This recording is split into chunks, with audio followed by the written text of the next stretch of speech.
वस्तु के बारे में बात करेंगे जिसे हम अक्सर शायद नजरअंदाज ही कर देते हैं, आईना। हाँ बिल्कुल, मतलब रोज देखते हैं पर सोचते नहीं इसके बारे में ज्यादा। सही कहा। पर यह सिर्फ चेहरा देखने की चीज नहीं है, ये तो हजारों सालों के मानव इतिहास, तकनीक और हाँ, हमारी संस्कृति का भी प्रतिबिंब है। सही है, ये साधारण सी दिखने वाली चीज अपने अंदर विकास की एक बहुत लंबी कहानी समेटे हुए है। और हमारे पास कुछ दिलचस्प स्रोत भी हैं इस पर, ऐतिहासिक लेख हैं, और खास तौर पर मेसोअमेरिकन संस्कृतियों पर जो शोध हुआ है वो बताता है कि आईना कैसे बना, कैसे विकसित हुआ। और सबसे दिलचस्प कि इसने हमारी खुद की पहचान की भावना को कैसे आकार दिया। बिल्कुल। तो आज की हमारी चर्चा का मिशन यही है, ये जानना कि भाई ये साधारण सी दिखने वाली चीज आखिर बनी कैसे, और कैसे इसने दुनिया को देखने और हाँ, खुद को समझने का हमारा नजरिया बदला। और हम खास तौर पर प्राचीन मेसोअमेरिकन सभ्यताओं पर ध्यान देंगे। उनका नजरिया तो बिल्कुल ही अलग था। हाँ, वो तो बहुत ही फैसिनेटिंग है, हमारे आज के आईने के इस्तेमाल से एकदम जुदा। तो चलिए शुरू करते हैं फिर एकदम शुरुआत से।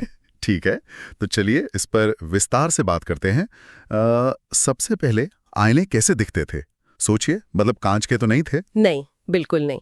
वो तो पॉलिश किए हुए पत्थर होते थे। पत्थर? अच्छा। हाँ, लगभग 6000 ईसा पूर्व की बात है। आज का जो तुर्की है, वहाँ कैटलोयुक जैसी जगहों पर ऑब्सिडियन, एक तरह का चमकदार काला ज्वालामुखी कांच। ओह, ऑब्सिडियन। हाँ हाँ, उसी को घिस कर पॉलिश करके चेहरा देखने लायक बनाते थे। लेकिन ये रोजमर्रा के इस्तेमाल के लिए थे या कुछ खास मकसद था? लगता तो यही है कि ये रोज सुबह तैयार होने के लिए शायद नहीं थे। इनका ज्यादातर इस्तेमाल सजावटी रहा होगा या शायद कोई धार्मिक महत्व, क्योंकि ये अक्सर कब्रों में या खास रस्मी जगहों पर ही मिलते हैं।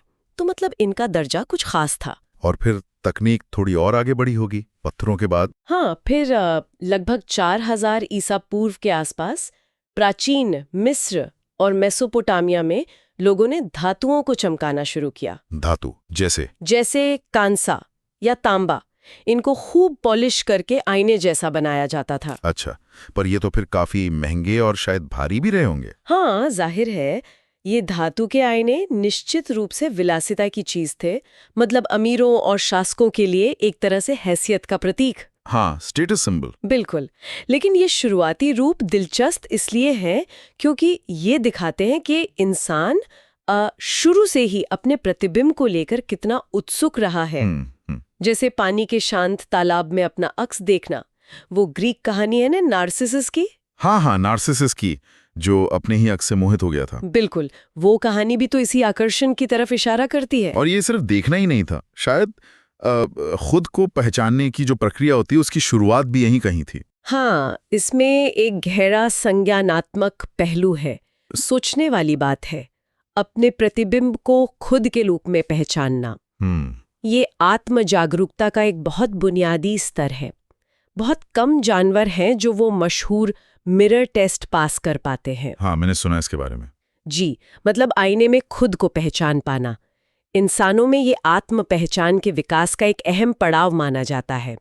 तो हो सकता है इन शुरुआती आईनों ने भी इसमें कुछ भूमिका निभाई हो। तो ये तो हुई पत्थर और धातु की बात, लेकिन असली बदलाव कब आया जिसने आईनों को कुछ आज जैसा रूप दिया? असली तकनीकी छलांग आई पहली सदी ईस्वी के आसपास। अच्छा। हाँ, जब कांच पर धातु की पतली परत चढ़ाने की तकनीक सामने आई। ओह, कांच पर धातु की परत। जी, इसका जिक्र मिलता है, रोमन लेखक थे प्लिनी दी एल्डर, उन्होंने लिखा है इसके बारे में। ये एक बड़ा कदम था, हालांकि वो शुरुआती कांच के आईने शायद बहुत साफ नहीं रहे होंगे। और फिर कई सदियों बाद 15वीं शताब्दी में इटली का वेनिस शहर, वो तो आईनों का गढ़ बन गया था। अरे हाँ, वेनिस तो कमाल था इस मामले में। ये तकनीक और व्यापार का एक बेहतरीन उदाहरण है। क्या खास बात थी वेनिस के आईनों में? वेनिस के कारीगरों ने कांच पर टिन मर्क्यूरी अमलगम, मतलब पारे और टिन का एक खास मिश्रण होता है। पारा, मर्करी, वो तो खतरनाक होता है। हाँ, होता है, लेकिन उनकी तकनीक अनोखी थी और बहुत गुप्त रखी जाती थी। इस अमलगम की परत चढ़ाने से जो आईने बनते थे, वो पहले के किसी भी आईने से कहीं ज्यादा साफ, चमकीले और बिना किसी डिस्टॉर्शन के, मतलब बिना किसी विकृति के प्रतिबिंब दिखाते थे। और इनकी मांग भी जबरदस्त रही होगी फिर पूरे यूरोप में। बिल्कुल, ये वेनिस के आईने विलासिता, अमीरी और ऊंचे दर्जे का प्रतीक बन गए थे और कहते हैं कि इनके बनाने के तरीके को इतनी सख्ती से गुप्त रखा जाता था कि कारीगरों को शहर छोड़ने तक की इजाजत नहीं थी। अरे बाप रे। हाँ, ये बात काफी हद तक सही है। कांच के ये आईने धातु वालों से हल्के भी थे, टूटने का खतरा शायद थोड़ा कम रहा हो। हालांकि कांच तो तब भी नाजुक ही था। हाँ, वो तो है। पर सबसे जरूरी बात थी प्रतिबिंब की क्वालिटी, बेमिसाल। हाँ, ये अभी भी बहुत महंगे थे, लेकिन धीरे धीरे पहले से ज्यादा लोगों के तक पहुंचने लगे, खासकर अमीर तबके तक। और इसने लोगों के खुद को देखने के नजरिए को वाकई बदलना शुरू कर दिया। तो इसका असर कला पर भी पड़ा होगा फिर, खासकर उस रेनेसा वाले दौर में। हाँ बिल्कुल, उसका असर तो साफ दिखता है रेनेसां आर्ट पर। लियोनार्डो दा विंची, यान वैन आइक, वेलास्केस, कितने ही महान कलाकारों ने अपनी पेंटिंग्स में आईनों का खूब इस्तेमाल किया। किस तरह से?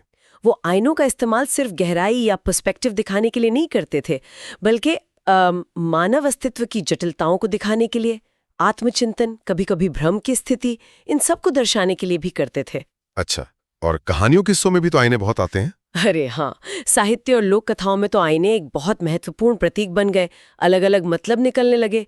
कभी वो दूसरी दुनिया का दरवाजा बन जाते, जैसे एलिस इन वंडरलैंड। बिल्कुल, या कभी सच्चाई का आईना, जैसे स्नो वाइट की रानी का वो जादुई आईना। हाँ, mirror mirror on the wall. वही।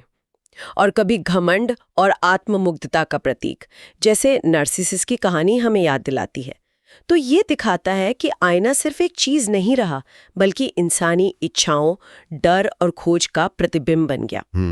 तो हमने देखा कि यूरोप में आईना कैसे धीरे धीरे व्यक्तिगत पहचान, आत्मछवि और कला से जुड़ता गया। लेकिन अगर हम दुनिया के दूसरी तरफ देखें, मेसो अमेरिका। हाँ, मेसो अमेरिका, यानी आज का मेक्सिको और सेंट्रल अमेरिका का इलाका। वहां की कहानी तो बिल्कुल अलग मोड़ लेती है। वहां की जो प्राचीन सभ्यताएं थीं, ओल्मेक, माया, एज़टेक, उनके लिए आईने का मतलब सिर्फ खुद को देखना नहीं था। यहाँ चीजें बहुत अलग और आकर्षक है। चलिए इस पर विस्तार से बात करते हैं। हाँ बिल्कुल। मेसोअमेरिका में आईनों का महत्व और उनका इस्तेमाल यूरोप से मौलिक रूप से अलग था। उनके लिए आईने मुख्य रूप से चेहरा देखने या सजने संवरने की चीज नहीं थे। तो फिर क्या थे? उन्हें अक्सर एक ऐसे दायरे का दरवाजा माना जाता था जिसे देखा तो जा सकता था पर छुआ नहीं जा सकता था। मतलब एक तरह से दूसरी दुनिया, आध्यात्मिक जगत या पूर्वजों की आत्माओं से जुड़ने का माध्यम। अच्छा, यानी इनका इस्तेमाल भविष्य जानने या देवताओं से संपर्क करने के लिए होता था। जी हाँ, इनका मुख्य उपयोग अटकल लगाने यानी डिविनेशन, भविष्यवाणी करने और खास रस्मों में होता था। ये शासकों और पुजारियों जैसे जो ऊंचे तबके के लोग थे, उनके पहनावे और उनकी शक्ति का भी एक महत्वपूर्ण हिस्सा थे। और प्रतीक किस चीज के थे ये? उन्हें पवित्र गुफाओं का, पानी के कुंडों का और यहाँ तक कि सूर्य का प्रतीक भी माना जाता था। पानी से भरे कटोरे का इस्तेमाल अटकल लगाने के लिए स्पेनिश विजय के समय तक भी होता रहा।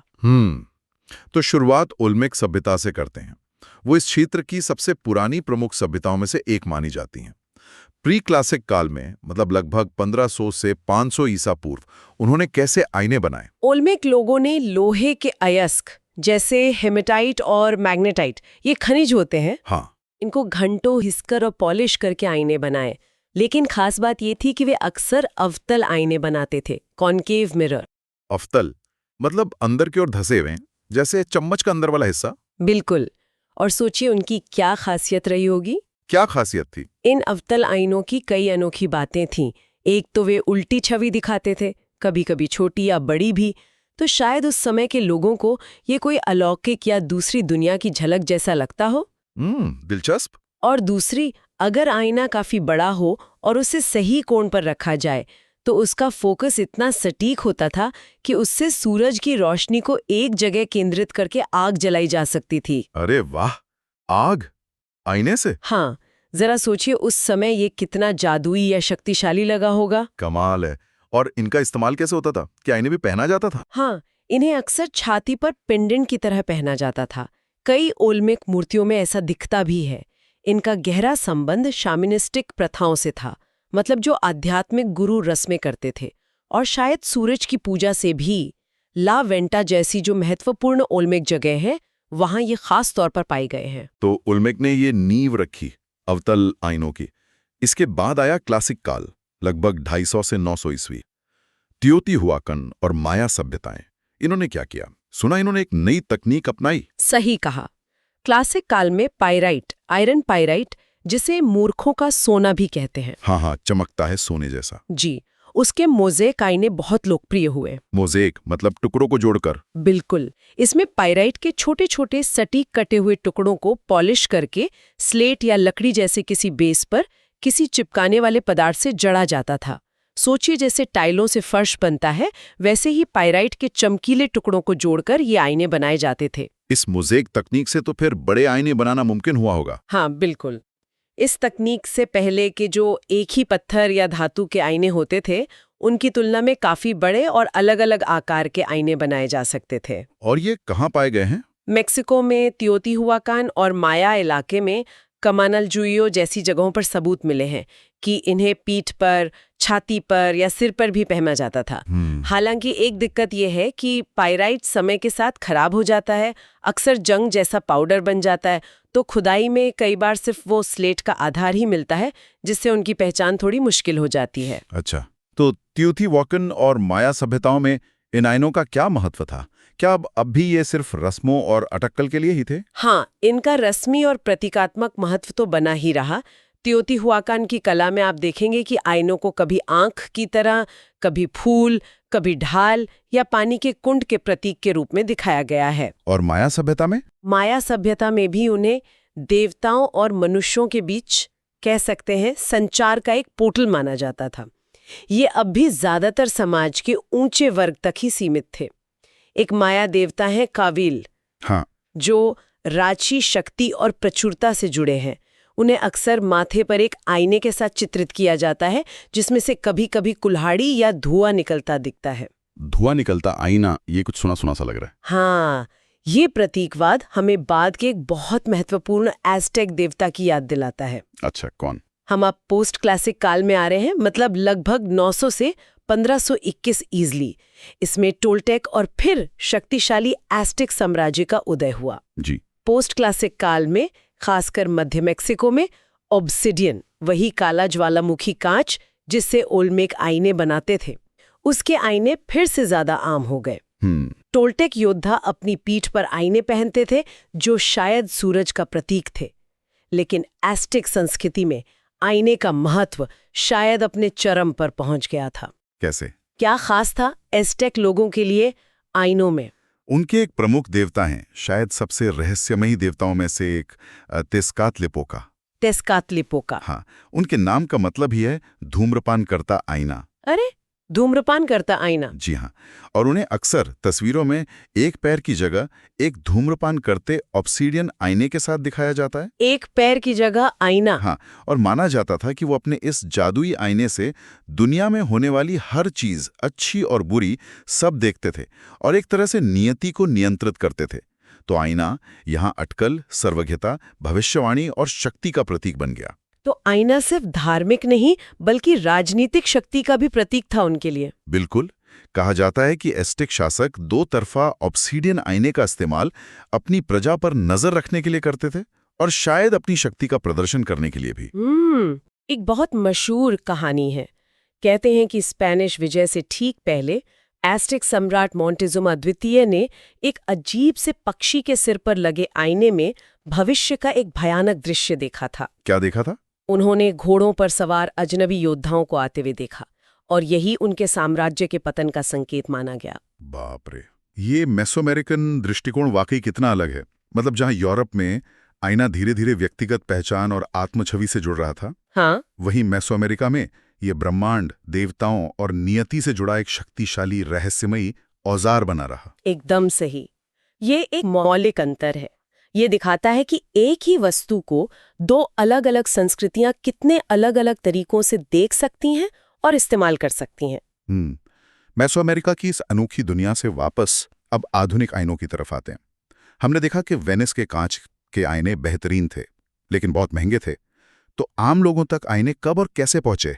इसका श्रेय काफी हद तक एक जर्मन रसायनक जस्टिस वॉन लीबेक को जाता है। अच्छा, लीबेक। हाँ, 1835 में उन्होंने कांच पर चांदी की एक पतली चमकदार परत चढ़ाने की एक कह सकते हैं सुरक्षित, सस्ती और ज्यादा असरदार रासायनिक विधि विकसित की। ओह, चांदी की परत? जी, इसने वो पारे के इस्तेमाल वाली खतरनाक और महंगी पुरानी वेनेशियन तकनीक की जगह ले ली। और फिर 20वीं सदी में एल्यूमिनियम का इस्तेमाल शुरू हुआ, उसने इसे और भी सस्ता बना दिया होगा। हाँ बिल्कुल, वैक्यूम में कांच पर एल्यूमिनियम की परत चढ़ाना और भी टिकाऊ और सस्ता साबित हुआ। इन तकनीकों ने आयनों का बड़े पैमाने पर उत्पादन संभव बनाया और फिर धीरे धीरे वो लगभग हर घर का हिस्सा बन गए। और आयनों की इस बढ़ती उपलब्धता ने, मतलब जब वो इतने आम हो गए, तो क्या इसने समाज और हमारी सोच को भी बदला? क्या इसका कोई गहरा असर हुआ, जैसा कि कुछ इतिहासकार मानते हैं? हाँ बिल्कुल, ये एक बहुत ही दिलचस्प विचार है। एक इतिहासकार हैं इयन मॉर्टिमर। हाँ। उनका तर्क है कि बड़े पैमाने पर आयनों की उपलब्धता ने पश्चिमी समाज में व्यक्तिवाद यानी इंडिविजुअलिज्म और आत्म पहचान की जो आधुनिक भावना है उसको बढ़ावा देने में एक छिपी हुई लेकिन महत्वपूर्ण भूमिका निभाई। व्यक्तिवाद को आयनों की वजह से, ये तो बहुत बड़ी बात है। कैसे? मॉर्टिमर और कुछ दूसरे विद्वानों का मानना है कि आयनों के आम होने से पहले, मतलब मध्य युग में या शुरुआती आधुनिक काल में, लोग खुद को मुख्य रूप से अपने समूह के हिस्से के रूप में देखते थे। परिवार, समुदाय, गांव, धार्मिक समूह, पहचान ज्यादातर सामूहिक थी। Group identity. बिल्कुल। आईने ने पहली बार लोगों को रोजमर्रा में आसानी से खुद को एक अकेले यूनिक व्यक्ति के रूप में देखने का मौका दिया। अपनी खास शारीरिक बनावट, अपने हाव भाव, अपनी विशेषताएं, इनको वो ठीक से देख सकते थे। तो वो जो मैं की भावना है, व्यक्तिगत पहचान, वो ज्यादा मजबूत हुई। तो इसका असर फिर कला और साहित्य पर भी पड़ा होगा, जैसा आपने पहले भी इशारा किया था। हाँ, निश्चित रूप से। कलाकारों के लिए सेल्फ पोर्ट्रेट बनाना न सिर्फ तकनीक की रूप से आसान हो गया, बल्कि वो व्यक्तिगत अभिव्यक्ति का एक महत्वपूर्ण माध्यम बन गया। हाँ, रिमरा वगैरह के सेल्फ पोर्ट्रेट्स। बिल्कुल। साहित्य में फर्स्ट पर्सन नैरेटिव यानी मैं शैली में लिखे जाने वाले उपन्यास, आत्मकथाएं, ये ज्यादा लोकप्रिय हुए। इससे पाठक किसी दूसरे व्यक्ति के अंदरूनी विचारों और भावनाओं को सीधे अनुभव कर सकता था। आत्मजागरूकता बढ़ी। लोग अपने जन्म के सटीक समय, ज्योतिष, निजी भाग्य जैसी चीजों पर शायद ज्यादा ध्यान देने लगे। पर्सनल स्पेस यानी निजी स्थान और प्राइवेसी की जरूरत भी शायद इसी दौर में ज्यादा महसूस होने लगी। तो एक तरह से आईना एक रहस्यमयी, जादुई या रस्मी वस्तु से रोजमर्रा के जीवन का एक सामान्य लेकिन जरूरी औजार बन गया। हाँ, काफी हद तक तो यही हुआ। हालांकि आज भी इसका मनोवैज्ञानिक प्रभाव कम नहीं हुआ है। हाँ, वो तो है। हम आज भी अपनी छवि को लेकर कितने सचेत रहते हैं। सोशल मीडिया के इस दौर में तो शायद और भी ज्यादा। सही कहा। ये सिर्फ चेहरा देखने के लिए नहीं है, दूरबीनों में, लेजरों में, वैज्ञानिक उपकरणों में, और अब तो स्मार्ट मिरर भी आ गए हैं। हाँ, स्मार्ट मिरर जो मौसम बताते हैं, न्यूज दिखाते हैं। हाँ, और शायद आगे चलकर हमारी सेहत की निगरानी भी करें। तो इस पूरी चर्चा का सार क्या निकलता है? हमने आज पॉलिश किए हुए ऑब्सिडियन पत्थर से लेकर डिजिटल स्मार्ट स्क्रीन तक का सफर देखा। आईने सिर्फ हमारी तकनीकी प्रगति या हमारी सांस्कृतिक मान्यताओं को ही नहीं दर्शाते, बल्कि वे हमारी अपनी विकसित होती आत्मछवि, हमारी पहचान की जो कहानी है, उसे भी दर्शाते हैं। आईने की ये जो दोहरी प्रकृति है, वो वाकई में ध्यान देने लायक है तो एक साधारण सी दिखने वाली रोजमर्रा की वस्तु, हाँ, लेकिन इसने सांस्कृतिक और मनोवैज्ञानिक रूप से हमें कितनी गहराई से आकार दिया है, चाहे वो मेसोअमेरिका का वो रहस्यमय पोर्टल हो या आज का सेल्फी कैमरा। अच्छा, स्रोतों में पापुआ न्यू गिनी के बियामी लोगों का एक बहुत दिलचस्प जिक्र था। हाँ। जब 1970 के दशक में एक मानवविज्ञानी एडमंड लीच ने उन्हें पहली बार आईना दिखाया, तो कहते हैं वे अपनी छवि देखकर डर गए थे। उन्हें वो आकर्षक नहीं लगी। डर गए थे? अच्छा। हाँ, तो ये हमें सोचने पर मजबूर करता है। जहां आईनों ने पश्चिमी दुनिया में हमारी आधुनिक आत्म पहचान को आकार देने में शायद मदद की, वहीं ये सोचना दिलचस्प है कि कुछ संस्कृतियों के लिए पहली बार खुद को देखना आकर्षक होने के बजाय भयानक क्यों था। ये हमारी सेल्फ इमेज यानी आत्म छवि की जो निर्मित प्रक्रिया है, जो कंस्ट्रक्टेड नेचर है, उसके बारे में क्या बताता है? क्या खुद को देखना उतना ही स्वाभाविक है जितना हम आज मानते हैं, या ये भी कुछ ऐसा है जिसे हमने समय के साथ सीखा है? ये वाकई सोचने वाली बात है।